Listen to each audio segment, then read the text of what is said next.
आज एक ऐसे ऐतिहासिक अवसर के हम साक्षी बनने जा रहे हैं। यह केवल एक प्रेस कॉन्फ्रेंस नहीं बल्कि आने वाले महीनों में देश और हमारे क्षेत्र में शुरू होने वाली पद यात्रा की जानकारी देने का एक मंच भी है। राष्ट्र की चेतना जगाने वाला अभियान है सरदार वल्लभ भाई पटेल की 150वीं जयंती, 150वीं जयंती और यूनिटी मार्च। आज हम इस प्रेस कॉन्फ्रेंस के माध्यम से सरदार वल्लभ भाई पटेल की 150वीं जयंती मनाने के लिए अपने क्षेत्र में सरदार.com 150वीं यूनिटी मार्च की शुरुआत कर रहे हैं। दोस्तों, यह क्षण हम सभी के लिए एक बहुत बड़ा अवसर है उस पुरुषार्थ को नमन करने का जिन्होंने बिखरे हुए भारत को एक सूत्र में पिरोकर अखंड भारत का स्वरूप दिया। हम सभी जानते हैं कि सरदार पटेल जी को लौह पुरुष कहा जाता है, लेकिन उनके व्यक्तित्व की असली शक्ति केवल लौह जैसी दृढ़ इच्छा शक्ति नहीं थी, बल्कि उनका अडिग विश्वास था। भारत एक है, भारत अखंड है और भारत सदा सर्वदा अखंड रहेगा। साथियों, यह वही विश्वास है जिसे आज विकसित भारत 2047 के संकल्प के रूप में प्रधानमंत्री नरेंद्र मोदी जी आगे बढ़ा रहे हैं। इस अभियान की शुरुआत 6 अक्टूबर के दिन केंद्रीय युवा कार्यक्रम और खेल मंत्री डॉक्टर मनसुख मांडविया जी के हाथों द्वारा देश भर में डिजिटल फेज के माध्यम से शुरू किया जा चुका है। 6 अक्टूबर से युवा सोशल मीडिया रील प्रतियोगिता में हिस्सा लेने शुरू कर चुके हैं, निबंध लिख रहे हैं, यंग लीडर्स प्रोग्राम जैसे प्रतियोगिता से भारी संख्या में जुड़ रहे हैं। यह केवल प्रतियोगिताएं नहीं हैं, बल्कि यह सरदार पटेल जी के विचारों को हर दिल तक पहुंचाने का एक साधन बन गया है। इस अभियान के तहत सभी पंजीकरण प्रतियोगिताएं और डिजिटल गतिविधियां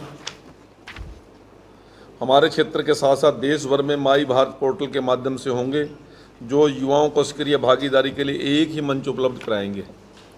आप देखिएगा, जब देश का युवा अगले 2 महीनों तक मोबाइल स्क्रीन से लेकर मंच तक हर जगह सरदार पटेल की एकता की बात करेगा, तब यह राष्ट्र एक नई ऊर्जा से भर उठेगा। अगले 2 महीनों में जब तक हम हर जन हर मन सिर्फ और सिर्फ सरदार पटेल उनके विचारों की बात करेगा, तब युवाओं के भीतर उनके जैसे बनने की ललक उठेगी। वास्तव में उन्हें एक बहुत बड़ी श्रद्धांजलि होगी। 31 अक्टूबर से 25 नवंबर तक हमारे क्षेत्र में जिला स्तर पर पदयात्राएं होने वाली हैं। अपनी पदयात्राओं में हम योग स्वास्थ्य शिविर लगाएंगे, व्याख्यान होंगे, वाद विवाद प्रतियोगिताएं होंगी, नशा मुक्त भारत का संकल्प लिया जाएगा। आप जब इस क्षेत्र के दौरान घूमेंगे तो आप देखेंगे केवल आयोजन नहीं होंगे, यह जन जागरण महायज्ञ होगा। जैसे सरदार पटेल ने रियासतों को जोड़कर एक भारत का निर्माण किया था, वैसे ही ये पदयात्रा हमारे क्षेत्र के लोगों को दिलों को जोड़ने का काम करेंगी। विकसित भारत बनाने की दिशा में मोदी सरकार की जो जन कल्याणकारी योजनाएं हैं, उनकी प्रदर्शनी, स्वच्छता अभियान हम पदयात्रा के रूट पर चलाएंगे। हम इस पूरे अभियान में माई भारत, एनसीसी कैडेट्स, एनएसएस के स्वयंसेवक हमारा सहयोग करेंगे। स्कूल कॉलेज के युवा सरदार पटेल जी के सपनों और संकल्पों का भारत बनाने के लिए हमारे क्षेत्र के जिलों में एक दिवसीय पदयात्रा में 8 से 10 किलोमीटर तक की दूरी तय करेंगे। सभी स्कूल्स और कॉलेज अपने अपने नामों के बैनर के साथ पदयात्रा से जुड़ेंगे। समाज का हर आयु वर्ग, हर तबका इससे जुड़ेगा। हम इसका पूरा प्रयास करेंगे कि पहली बार एक समाज के तौर पर, एक लघु भारत के तौर पर हमारे क्षेत्र को देखेंगे। रिटायर्ड प्रशासनिक और सेना के अधिकारी, हमारे क्षेत्र के बड़े खिलाड़ी, सम्मानित और लोकप्रिय लोग इस पदयात्रा से जुड़ेंगे। पदयात्रा से पूर्व हमारे क्षेत्र के सभी स्कूल कॉलेजों में प्री इवेंट एक्टिविटी भी आयोजित की जाएंगी, जहां कई तरह की प्रतियोगिताएं होंगी। और सरदार पटेल जी के जीवन पर अपना शोध किया है बड़े विद्वान लोग हैं, उन्हें स्कूल कॉलेजों में आमंत्रित किया जाएगा, ताकि सरदार पटेल जी के जीवन से जुड़े हर प्रेरक बातें युवाओं के बीच पहुंचाई जा सके। जहां युवाओं को अक्सर भीड़ देखी जाती है, उन स्थानों पर हम चिन्हित कर रहे हैं, या मॉल, पार्क, फूड कॉर्नर जैसे स्थान होंगे। आप देखेंगे कि भले ही दिवाली 20 अक्टूबर को ख़त्म हो गई हो, लेकिन हमारे क्षेत्र में त्यौहार वाली रौनक ये यूनिटी मार्च वापस लेकर आएगा। सड़कों पर रंगोली होगी, हर मोड़ पर पदयात्रियों का स्वागत करने के लिए लोगों की भीड़ होगी। हर परिवार ये गर्व करेगा कि उसका घर से बेटा बेटी उस पदयात्रा में शामिल हैं, जो कि देश को अखंड बनाने वाले सरदार पटेल जी को श्रद्धांजलि देने जैसा है। हमारे क्षेत्र के युवा साथी, इन कामों से हम प्रेरणा मिलती हैं, जिन्होंने समाज के लिए बहुत कुछ किया है, जिन्हें हम यूथ आइकॉन मानते हैं। ऐसे युवा जो प्रधानमंत्री जी के 1 लाख यंग लीडर्स वाला सपना पूरा कर सकें, हम उन सभी युवाओं को इस पदयात्रा में अपने साथ जोड़ेंगे। इस पदयात्रा के दौरान हमारे क्षेत्र के सभी स्वयंसेवक संगठन भी हमारे साथ जुड़ेंगे। सभी स्कूल कॉलेज के छात्रों से भी बेहतर समन्वय बनाते हुए हम उन्हें भी इसके साथ जोड़ेंगे। इसके बीच सोशल कार्यक्रम रखते हुए 3 दिनों तक चलने वाला एक कार्निवल रखेंगे, जिसकी झलक हम अपने 8 से 10 किलोमीटर तक की यात्रा के दौरान दिखाएंगे। पूरी यात्रा हमें याद दिलाती है 26 नवंबर को इस अभियान का सबसे बड़ा अध्याय शुरू होगा। 26 नवंबर को संविधान दिवस के दिन, उस दिन हमारे क्षेत्र के हर जिले के 2 से 5 पदयात्री सरदार पटेल की जन्मभूमि करमसद से लेकर एकता के प्रतीक स्टैचू ऑफ यूनिटी केवड़िया तक 152 किलोमीटर की ऐतिहासिक पदयात्रा देश भर के अन्य पदयात्रियों के साथ करेंगे। यह पूरी यात्रा हमें याद दिलाते स्वतंत्रता का संघर्ष आत्मनिर्भरता के संकल्प के साथ ही जीता गया था। आज जब मैं अपने क्षेत्र में सरदार पटेल के विचारों को इस पदयात्रा के जरिए जीने की बात करता हूं, तब मैं वोकल फॉर लोकल और आत्म भारत निर्भर का संकल्प भी युवाओं के बीच लेकर जाऊंगा, जिसे सरदार पटेल जी ने दिखाया था, मोदी जी आगे बढ़ा रहे हैं। हमें याद रखना होगा, सरदार पटेल जी ने रियासतों को जोड़ा था, हमें सपनों को जोड़ना है। सरदार पटेल जी ने नक्शे पर भारत को एक किया था, हमें दिलों और आत्माओं से हमें भारत को एक करना है। यह एक बहुत बड़ी जिम्मेदारी केंद्रीय युवा कार्यक्रम और खेल मंत्रालय ने हमारे कंधों पर दी है। अब हमें प्रधानमंत्री मोदी जी की लीडरशिप में उसे पूरा करना होगा। मैं आप सभी से आग्रह करता हूं कि आप सभी मीडिया मित्र हमारे क्षेत्र में होने वाली यूनिट मार्च को कवर करें और इसकी खासियत, इसके बीच का जो उद्देश्य है, उसे जन जन तक पहुंचाने में हमारा साथ दें। इस संकल्प के साथ हम सरदार वल्लभ भाई पटेल का ये जो 150वीं जन्म दिवस का कार्यक्रम है, यूनिटी मार्च के रूप में आपके सामने लेकर आए हैं। आप सभी ने इस प्रेस कॉन्फ्रेंस में आकर अपना कीमती समय, बहुमूल्य समय निकाल कर यहाँ पर आए। मैं आप सभी का आभार प्रकट करता हूँ। साथ आए हुए अपनी भारतीय जनता पार्टी के सभी नेताओं का भी स्वागत और अभिनंदन करता हूँ। सर, यूनिटी इसका हरियाणा के अंदर मोड क्या रहेगा, किस किस जगह से चलेगी, कहाँ तक पहुँचेगी, कौन लोग इसमें शामिल होंगे? ये इसकी एक पूरी यूनिट हमारी हरियाणा प्रदेश की टीम ने बना ली है और उसकी कल परसों एक वर्कशॉप भी रोहतक के अंदर हमने प्रिलिमिनरी कर ली है और उसका डिस्ट्रिक्ट वाइज एक कोऑर्डिनेटर और एक उसके सारी टीम बनाएंगे और वो उसकी घोषणा भी आपने कर दी जी। कर दी ना? कौन देख रहा है सरसा जिला? जिले के अंदर अभी तो महामंत्री जी हमारे देख रहे हैं और उसकी सारी अभी वर्कशॉप भी लगाएंगे और हम हर एक स्कूल से, हर एक विश्वविद्यालय से, हर कॉलेज से, हर ITI के प्रोफेशनल का जितने कोर्सेज हैं, उनसे युवाओं को इसमें एक संकल्प के साथ जोड़ने का काम करेंगे और उसमें इसके साथ साथ युवाओं के साथ साथ हर आयु वर्ग के लोग भी साथ साथ जुड़ेंगे। इसमें ये जो 26 नवंबर से और वहाँ पे कार्यक्रम जो होगा गुजरात में, सारे देश के हर ज़िले से 2 से 5 युवा उसमें पार्टिसिपेट करेंगे और 152 किलोमीटर जो पदयात्रा करके पूरे देश का वहाँ पे संगम होगा। हर ज़िले से वहाँ पे हर संस्कृति और भाषा, हर वर्ग का लोग वहाँ पर जब जुड़ेगा तो सरदार वल्लभ भाई पटेल का जो सपना है अखंड भारत का आपको स्वरूप वहाँ पर नजर आएगा। सर, आपने वोकल फॉर लोकल की बात कही है।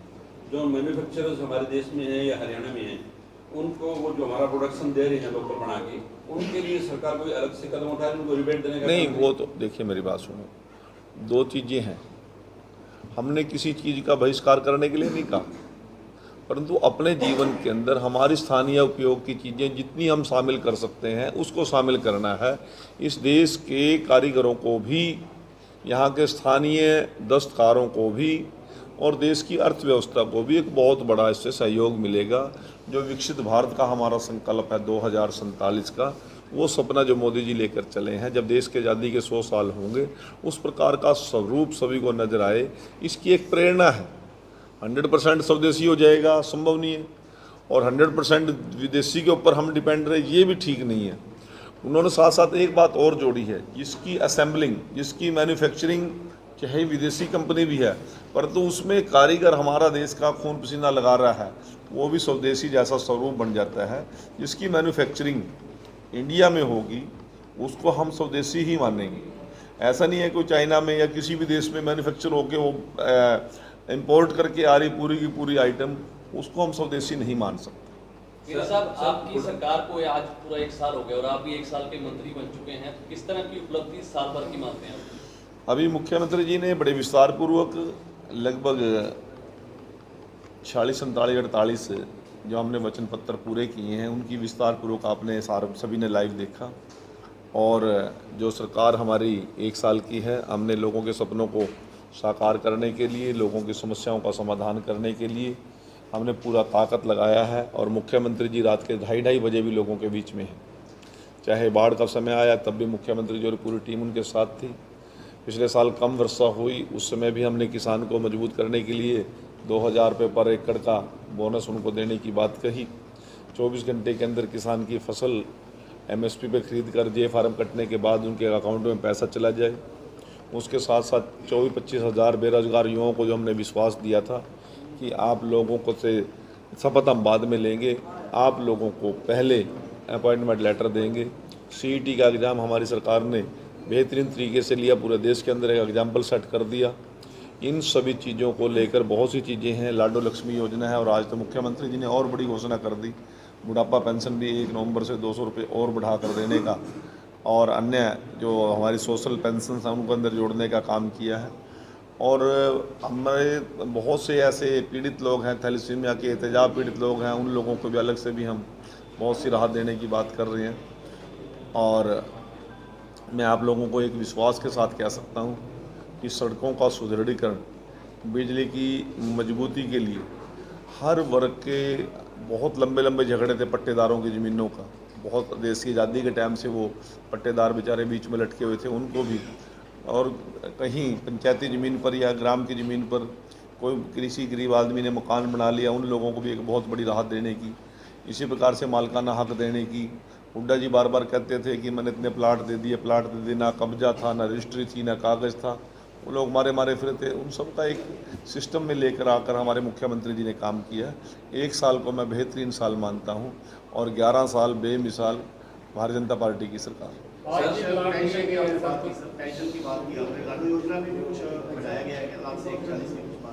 नहीं, वो तो मैं बता रहा ना जी, हमने 1 लाख की आय का रखा है, ठीक है जी। और अब 1 नवंबर के बाद हमने सभी बहनों को जो एप्लीकेंट हो जाएंगी, जो एलिजिबल होंगी, उनको 1 तारीख के बाद हमने 2100 रुपये उनके अकाउंट में डालने की बात की गई है। इसलिए ये आगे दूसरे चरणों में और लोगों को भी लाभ मिलेगा इस प्रकार की योजना। सर, भाई फूल कुमार का जो मामला था, आप गवर्नमेंट के बिहाफ पे स्ट्रीमलाइन में रहे, तो सारा बड़ा पेचीदा मामला था, अभी बीच में कहीं न कहीं कुछ तरह की बातें आ रही हैं, तो अब इसको आप कैसे देख रहे हैं? नहीं, देखिए, परिवार के साथ हमारी संवेदनाएं थी, हैं और रहेंगी।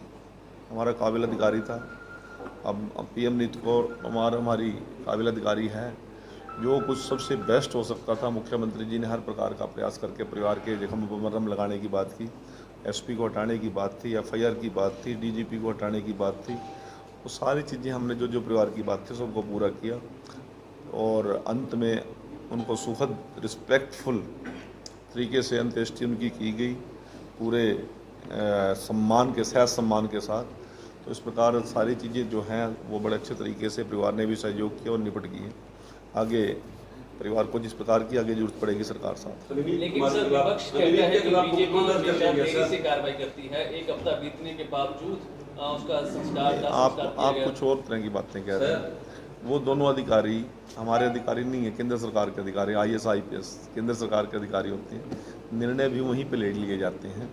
हमने अपनी रिपोर्ट भेज दी थी मंत्रिमंडल ने तय करके, जो ऊपर से जिस प्रकार का निर्णय आया उसमें जो भी हुआ वो सारा आपके सामने है। बार बार उस बात को जाने करने सर, अमीनीत की जो ASI वाला मामला में FIR लॉन्च हुई है, तो इसको आप क्या देख रहे हैं? नहीं, उसमें अब वो अपने बयान दे के गए, वो पूर्ण कुमार जी अपने बयान दे के गए थे। हमने तो 12-15 लोगों को नाम थे उधर भी, हमने तो सबके खिलाफ किए, उधर भी किए। बाकी जांच में जो होगा FIR होना अलग चीज़ है, जांच में क्या होगा वो अलग चीज़ है। ये सही कहीं चल। सरकार के बेमिसाल काम आप गिना रहे हैं। अभी कल परसों आपका एक बयान वायरल हो रहा था कि निर्वाणा से लेकर डबल तक मैं अकेला मंत्री हूँ, अधिकारी गंभीरता से नहीं ले रही। तो उसमें क्या गलत था? पीछे यहाँ कार्यकर्ता के यदि कोई अधिकारी कानून नहीं मानेगा, काम नहीं करेगा, जनता काम नहीं करेगा तो कौन? हमने जिम्मेवारी तय की है कि आप लोगों को चिंता करने की जरूरत नहीं है। बेशक से विधायक नहीं है इन 2 जिलों के अंदर, आपके सरसा में भी बीजेपी का सरकार है, कोई विधायक नहीं है, MP नहीं है, तो अधिकारियों को लापरवाह होने की जरूरत नहीं। जब मुख्यमंत्री जी रात के 2:30 बजे तक जाग रहे हैं और हम सब देर तक जागते हैं तो अधिकारी क्यों ना लोगों की सेवाएं करें।